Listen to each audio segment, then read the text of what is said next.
Okay, today we're going to be looking at that classic lick from the Doobie Brothers, listen to the music, and we're going to look at the genealogy of it. We're going to see how it's a brilliant combination of basically Jimi Hendrix's favorite lick and Keith Richards' favorite lick. So I'm going to be showing you that. I'll throw in a little extra Doobie's lick, chord progression for the whole song. But let's get right into it by analyzing the lick and where it came from. So we are over an E chord of the A shape, right? Your A-shaped bar chord up there at 7 and 9. And Hendrix loved to play the inversion of that looks like this, where instead of playing the root note, the E note on the 5th string at the 7th fret, in this case you're playing the major third, the G sharp, on the 11th fret of the 5th string. And you know, you can actually bring in your top note there if you want. Not in this song, but just in general. So we've talked about that Hendrix did a lot of these piano-like rhythm fills. A lot of people say he got them from Curtis Mayfield. Whatever you feel about that is up to you. But he used them a lot, right? You know, he uses them in The Wind Cries Mary. He uses them, I showed you the lick in Little Wing at the end of the chord progression where it goes to the D.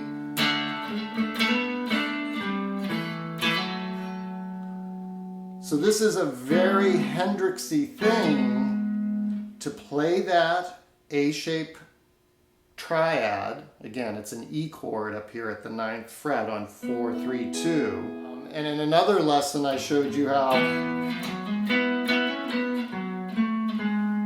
George Harrison took that lick from those Hendrixy style hammer-ons. So what we're doing in the Doobie Brothers lick is we're hammering, we're barring that 9th fret. You don't have to play the 6th string at all on this. We're barring the 9th fret. We're going to hammer from 9 to 11 on the 5th string. Playing 5 and 4. And then you play the chord and strum it. So master the that part first, and then the second time we're hammering a la Keith on the 2nd string from 9 to 10 and on the 4th string from 9 to 11. And if you've looked at any Keith Richards stuff, you know that this is his go-to move. It's essentially going from the 1 to the 4. Right? It's like going.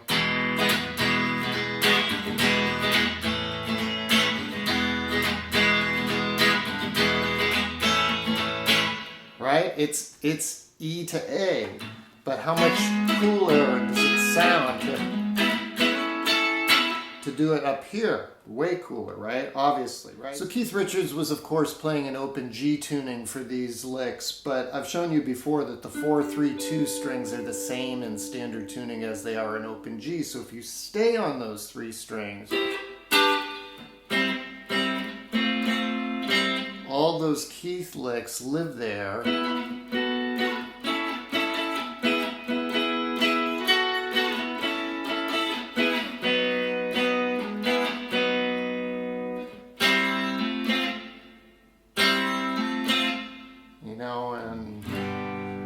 Honky Tonk Women.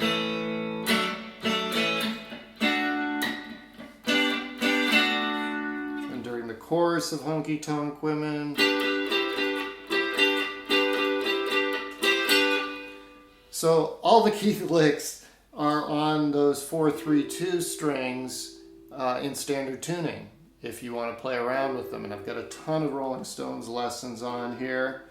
Check out my Rolling Stones playlist. Lesson playlist. So the Doobies are just combining the Hendrix with the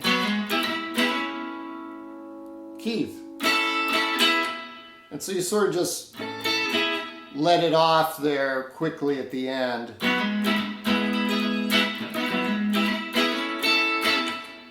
Hammer, strum, strum, off.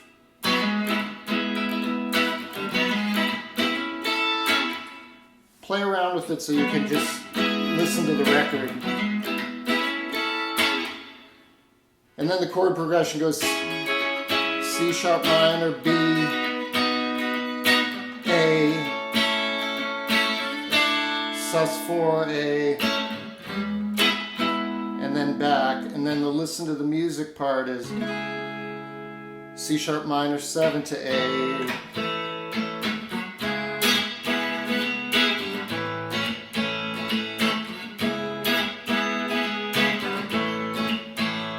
F sharp 7, back to A. There's that little bass run down.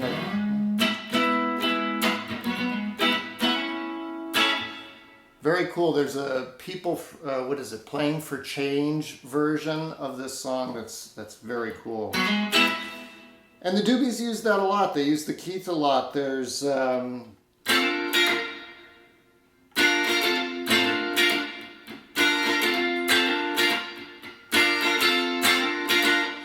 which is just 1/2 step above, I believe. They're playing an F to a B flat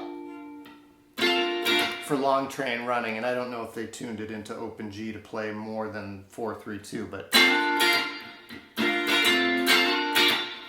so there's your Doobies grab bag and some genealogy, some guitar genealogy today.